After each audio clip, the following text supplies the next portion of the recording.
रांची के CMPDI quarter में भीषण चोरी हुई है। आपको बता दें कि ताला तोड़कर नहीं बल्कि ताला खोलकर चोरी किया गया है। चोरी की घटना को अंजाम दिया गया है। किस तरीके से चोरी हुई, क्या है पूरा मामला, हम परिजन से जानने की कोशिश करेंगे। कितने की चोरी थी, कैसे चोरी हुआ और ताला कौन कौन से गेट की खुली थी और क्या क्या चीज़ें चोरी हुई है, हम वो तमाम चीज़ें जानेंगे। लेकिन उससे पहले ये जो घर है, घर की तस्वीर देखिए। यही अलमारी है जिसमें तमाम जो सामानें हैं, सोने चांदी के सामान थी वो रखी हुई थी, जिसमें केवल सोने के जो सामान है उसे निकाला गया है और जो कैश रखी हुई थी वो कैश को निकाला गया है। और उसके ठीक बगल में चांदी के भी कई जो सामान है वो रखे गए थे, लेकिन चांदी का सामान छोड़ के केवल सोने के सामान को लेकर चोर यहाँ से फरार हो गए। और आपको बता दें कि मौके वारदात पे तमाम जो लैपटॉप्स, टैब्स वो रखे हुए थे, उन तमाम चीज़ों को छोड़ा गया। केवल देख सकते हैं कि ये जो ये बॉक्स है, इसमें गहने की तमाम चीज़ें थी, रिंग था, गोल्ड का चेन था और सोने की हार थी। तमाम जो चीज़ें हैं इसी डब्बे को खाली करके चोर यहाँ से फरार हो गए। क्या है पूरा मामला, कब आपको पता चला, कब आप यहाँ पे पहुँची थी, कितने बजे की घटना है, क्या है, कैसे पता चला आपको कि आपके घर पे चोरी हुई है? एक्चुअली 6 तारीख को जो हम लोग निकले, 7 तारीख को हम लोग को बाबा धाम दर्शन करते हुए हम लोग को रिटर्न होना था। 7 बजे 8 बजे तक हम सोए हुए थे। 7:45 बजे के लगभग, ऐसे मैं अभी कॉल डिटेल देखी, 7:51 हो रहे थे, मेरी मेड कॉल करी कि रानी दीदी आप लोग आ गए हैं क्या। मैं बोली कि नहीं बाबू, हम लोग नहीं आए, हम नींद में थे तो हम कट कर दिए। हम कहे नहीं, ऐसे बोल करके कट कर दिए। वो दोबारा फिर से कॉल की, रानी दी आप आ गए हैं क्या। हम बोले कि नहीं, क्यों ऐसे बोल रही हो, तब का ताला खुला हुआ है। हम कि कैसे खुला हुआ रहेगा, तुमको हम चाबी दे करके गए हुए हैं। नहीं दीदी खुला हुआ है। हम बोले तो हम तो पूरा धक से हो गया, तो हम बोले कि जाकर के देखो देखो देखो अंदर। तो वो बोली कि दीदी अंदर का भी खुला हुआ है, गोदरेज भी खुला हुआ है, सारा चीज़ खुला है, पीछे का भी खुला हुआ है। मैं बोली कि जाकर के कविता, मेरी कलीग है, मेरी फ्रेंड है, कविता दीदी को लेकर के और गार्ड लोग को बोलो तुम। तो कविता दीदी मेरी कलीग को लेकर के आई और गार्ड लोग को बोली कि ऐसा ऐसा है। शायद उस समय तक सब भीड़ उड़ हो गया था। हम लोग आए हैं उधर से लौटने में, लौटते लौटते 11 लगभग बज गया है।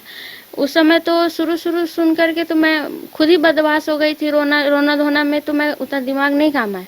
मैं जब आई तो मैं, मनीषा नाम है, मनीषा से मैं बस एक ही सवाल करी हूँ कि तुम्हारा जब मेरे घर में एंट्री फ्री है, मतलब वो आज तक यहीं पे है, आप पूछ लीजिए, आज तक वो डोरवेल बजा करके नहीं आती है, वो खोलती है आ जाती है। अगर मैं बाहर वाले रूम में बच्चे को फीड करा रही हूँ तो मैं सिटकिनी लगा करके लगाती हूँ, मतलब करवाती हूँ, ताकि अचानक से खोल ना दे। सामने से सीढ़ी, आपने देखा है कि सीढ़ी है, मतलब आने जाने वाला रास्ता है।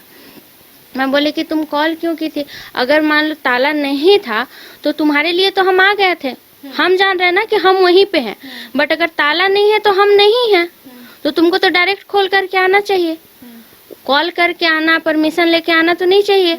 तो बोली कि नहीं दीदी, और दूसरा बात मैं बोली कि चाबी मैं बोली थी कि बंद करके कविता शर्मा को दे करके जाने के लिए। तो अगर काम करने के लिए भी आई हो तो पहले तुम चाबी ले करके तब आओगी ना मेरे घर में काम करने के लिए। तो उन्होंने बोला कि नहीं दीदी, मैं इधर से गुजर रही थी तो मैं सोची एक बार देखते चलूं कि आप लोग आ गई हैं कि नहीं आई हैं। तो मैं देखी कि आप ताला खुला हुआ है। तो हम बोले ठीक है, तब पर भी तो तुमको लगना चाहिए कि ताला खुला हुआ है, हम लोग आ गए हैं तो डायरेक्ट एंट्री कर लेना चाहिए। तो फिर यही बात किए। तो फिर बोले कि हम पीछे से गुजर रहे थे तो बालकनी आपने देखा, बालकनी और वो थोड़ा सा खुला हुआ था। तो मैं ये भी बोल रही हूँ उसको कि पीछे का बालकनी तरफ से भी बहुत बार ये आई है, तो पीछे से भी ये घुस सकती है। मतलब पहला जो शक है वो आपके मेड के ऊपर ही जा रहा है, क्योंकि यही रहती थी और चाबी की जिम्मेदारी भी कहीं ना कहीं आपने इन्हीं को सौंपा था।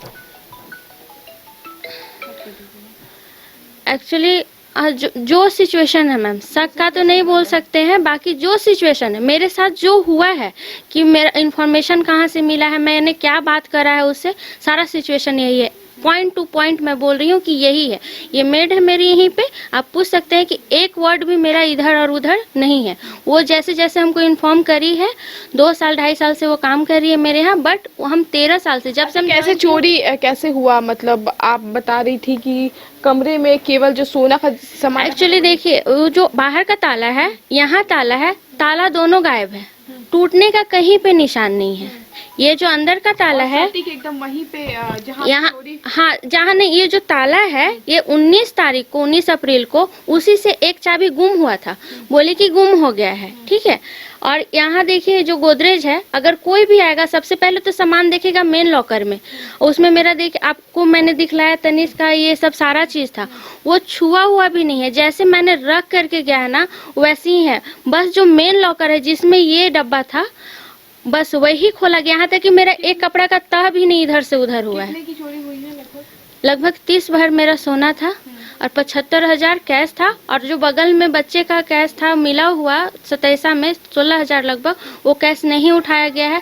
उसका गिफ्टेड था चांदी का बेरा, ये सब वो कुछ उठाया नहीं गया है, वो यहीं छोड़ा गया है। देखिए बिल्कुल आपको बता दें कि सीएमपीडीआई जो कि रांची का माना जाता है, और आपको बता दें कि सीएमपीडीआई में चोरी होना अपने आप में एक बड़ी सवाल खड़ी करती है। और जिस तरीके से रानी ने बताया कि कैसे चोरी की घटना को अंजाम दिया गया है, एक भी ताला टूटा नहीं है बल्कि ताला गायब हो गया है, यानी कि चोर को पता था कि कौन सी चीज़ें कहाँ रखी है और कौन से की से कहाँ की ताला खुलेगी। तो देखिए पूरे मास्टर प्लानिंग के साथ इस चोरी की घटना को अंजाम दिया गया है, और वही तमाम चीज़ें को चोरी किया गया है जिस चीज़ पर चोरों की नज़र पहले से थी। तो देखने वाली बात होगी कि क्या कुछ निकल के सामने आता है। अब पुलिसिया कार्रवाई चल रही है, तमाम चीज़ें को देखने के बाद ही पता चलेगा कि आखिर में चोर कौन है। कैमरा नूतन के साथ मैं रानी गुप्ता, न्यूज़ 22 रांची।